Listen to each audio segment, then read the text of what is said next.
sebagai Menko melalui sebuah surat yang isinya hanya 3 paragraf.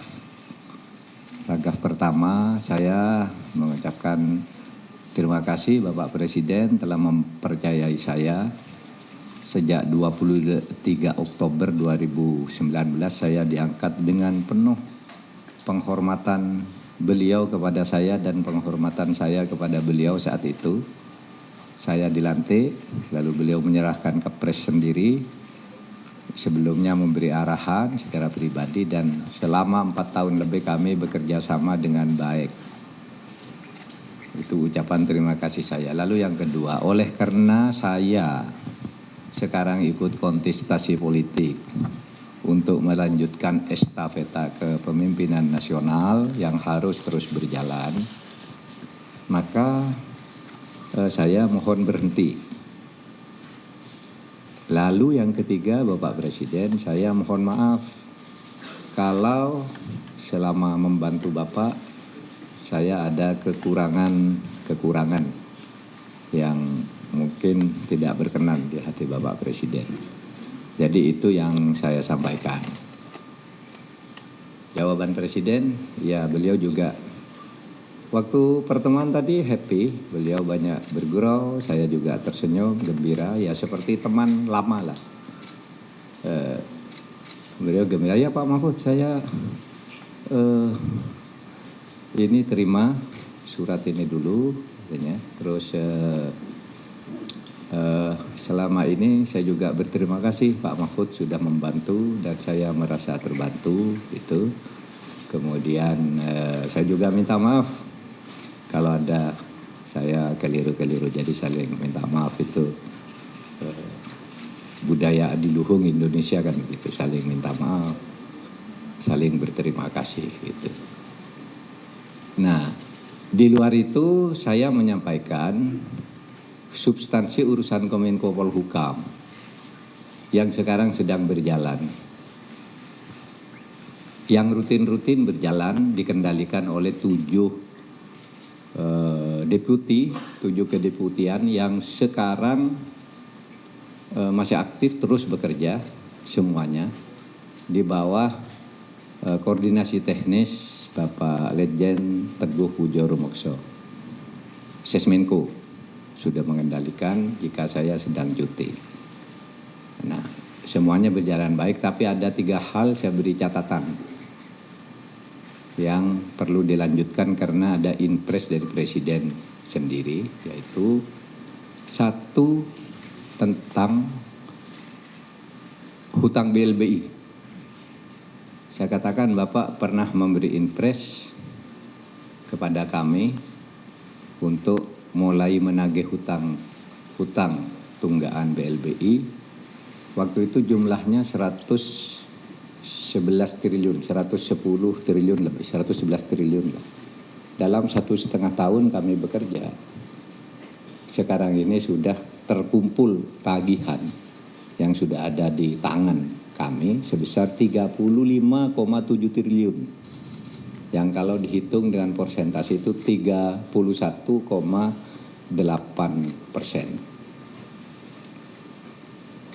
Saya katakan Pak Presiden, ini tagihannya masih ada karena ada yang masih mengelak, ingin tidak membayar, ada yang mau menawar, ini jumlah hutangnya tidak sebegitu dan seterusnya.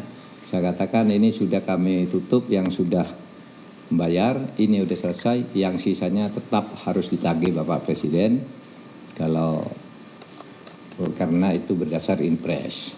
Itu 1 yang saya sampaikan tentang dana BLBI. Jadi dana BLBI itu harus kita tagih karena itu orang ngeplang itu terhadap uang negara. Kemudian berikutnya yang saya sampaikan tentang penyelesaian HAM berat di masa lalu yang memfokuskan pada sudut korban. Saya katakan penyelesaian HAM, pelanggaran HAM berat masa lalu ada 12, itu secara hukum sangat sulit, itu biar hukumnya berjalan, nanti dibicarakan oleh pemerintah atau Kemenko Polhukam berikutnya. Tapi yang sudah diselesaikan oleh Kemenko Polhukam atas Inpres juga, yaitu penyelesaian di luar penyelesaian non yudisial, yaitu yang khusus untuk korbannya bukan pelakunya.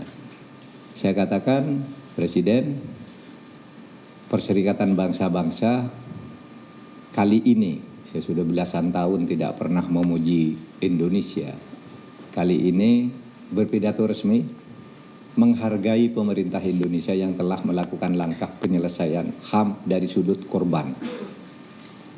Pelaku masih terus dicari, tapi korbannya disantuni lebih dulu.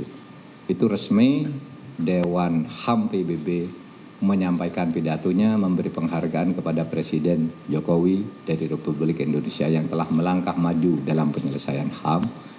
Bahkan dalam 3 kali sidang HAM berturut-turut selama 3 tahun, waktu saya jadi Menko Polhukam, itu Indonesia tidak pernah disebut lagi oleh Dewan HAM PBB sebagai negara yang bermasalah. Sebelumnya selalu disebut. Nah, waktu saya mulai tahun 2020, 2021, 2002, tidak disebut Indonesia punya catatan ini, tidak ada. Jadi yang banyak hoax di Indonesia itu rusak. HAM, saya datang ke sini ke markas PBB, tidak ada catatan. 3 tahun terakhir. Dulu selalu disebut yang mengalami kemajuan negara ini, yang melamai kemunduran negara ini. Indonesia selalu disebut di kemunduran. Sekarang sudah tidak disebut. Saya sampaikan itu sebagai laporan dari sudut internasional. Kalau kita sendiri kan masih banyak diskusi lah, ini kurangnya biasa, tapi dunia internasional tidak ada. Saya sudah datang ke PBB. Lalu yang ketiga yang saya sampaikan ke Presiden yang sekarang sedang berjalan adalah RUU Mahkamah Konstitusi yang atas inisiatif DPR mau direvisi lagi.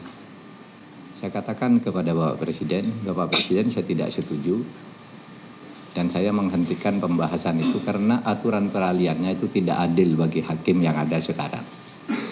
Sehingga saya katakan ya itu 3 hal, yang lain rutin jalan, tidak ada masalah. Nah itu saudara, pertemuan saya dengan Presiden tadi, dan saya mengucapkan terima kasih kepada saudara para jurnalis, terutama di Kemenko Polhukam ini yang sangat rajin datang ke sini dan sangat membantu saya. Sangat membantu. Gaya kerja saya itu justru pemukulnya saya selalu menggunakan wartawan. Karena mukul sendiri tidak bisa kalau ada orang nakal itu. Maka kalau ada orang nakal, pejabat nakal, sulit saya hadapi sendiri, berkoordinasi ke tanah macet, saya lempar ke wartawan, dilempar ke publik, semuanya lancar. Karena kalau macet tidak bisa saya atasi, saya lempar ke atas biar rakyat yang mengeroyok, lalu kembali ke saya, bisa saya selesaikan. Itu yang saya lakukan dalam banyak kasus, menyelesaikan masalah-masalah di tugas Kemenko Polhukam ini. Saudara tetap harus rajin-rajin datang ke sini. Saya belum tahu siapa nanti yang akan menjadi pengganti, tetapi penting bagi Kemenko Polhukam itu dekat dengan wartawan. Seperti yang selama ini selalu saya lakukan. Sudah ya, cukup? Nggak ada lagi. Apa? Boleh ya manggil Pak Menko ya? Boleh, belum dipecat.